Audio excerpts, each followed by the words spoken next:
Good morning, everyone. Back in the woods today doing some metal detecting.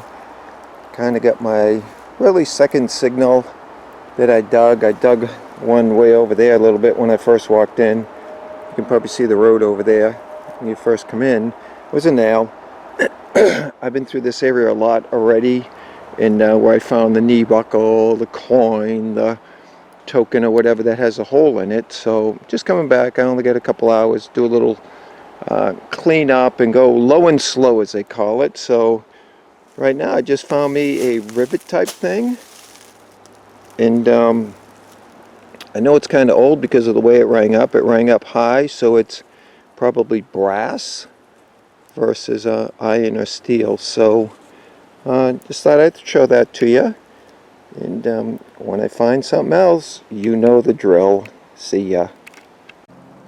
Well, I'm back. It's been a while. As you can see, the big tree wall goes way down there. I've just been walking through here again, low and slow, not really finding much, a lot of nails.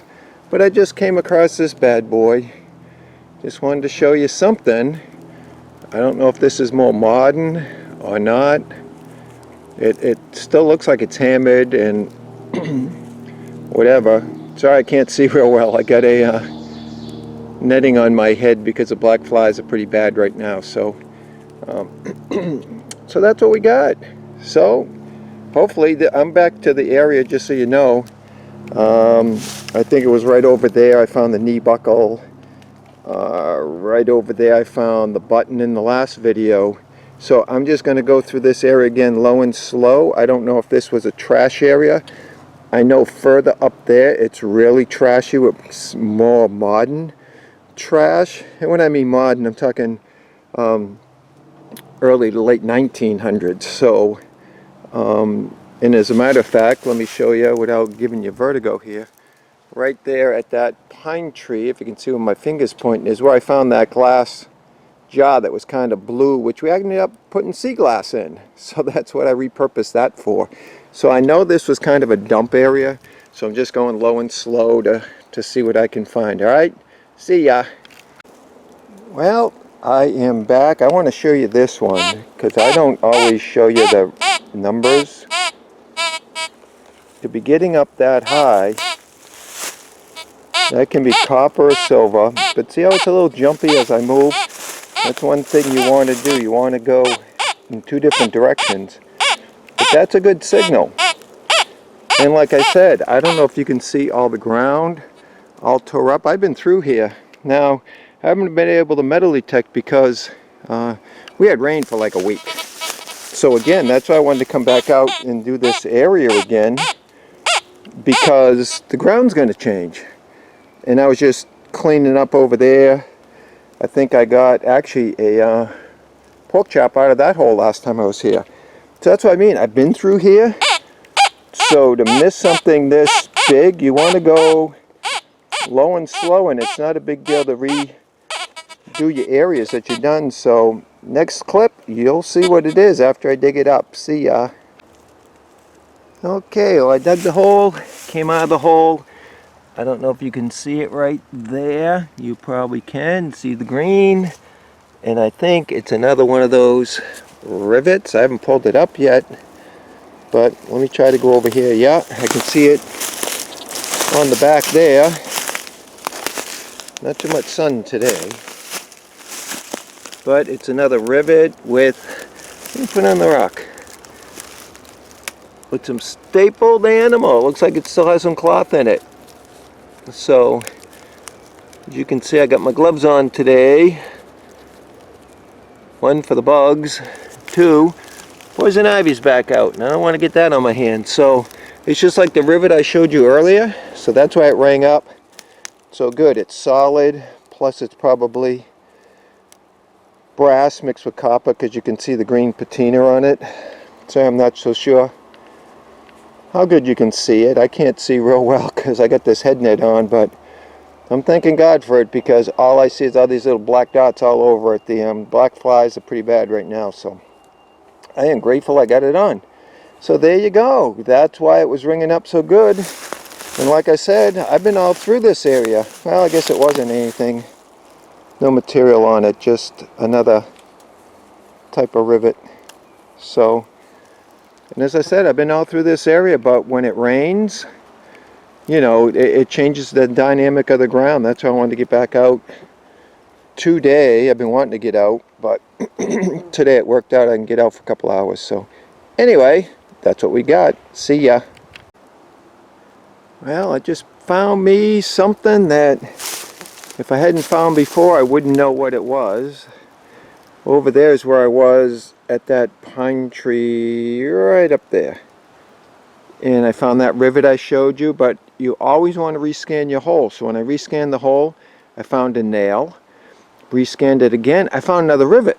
So, sorry about that. Black flies was all over my hands. So anyway, I came through here, got a really, really weak signal, and you can see at the bottom of this tree, this root goes through, and actually at the bottom of that root, I had to go underneath. I put my pinpointer under there, and it's 8 inches, it's probably a foot deep, and a very faint signal. And if I hadn't gotten one of these before, I wouldn't know what it was, but I am pretty sure this is part of the handle of a 2-prong fork. See, the 2 prongs are there. This would have been the handle that went down. Sometimes that sits in wood. Let me see if I can go over here a little bit more. See if I can get you a little bit more light. There we go. And you can see the prongs have been broken off. But I am pretty sure that is part of a 2-prong fork. So I'm glad to have that. It was a very scratchy signal, although it kept bumping into 60, a little higher. Because of the solidness of it, but that sucker was down under that tree root, and like I told you, different generations that are here. Look at what's laying here on the ground. Look at a beer bottle. So when you're kind of doing this detecting, you've got to really take it low, slow, if you're going to really try to pull out the relic. So you know the drill. When I find something else, see ya.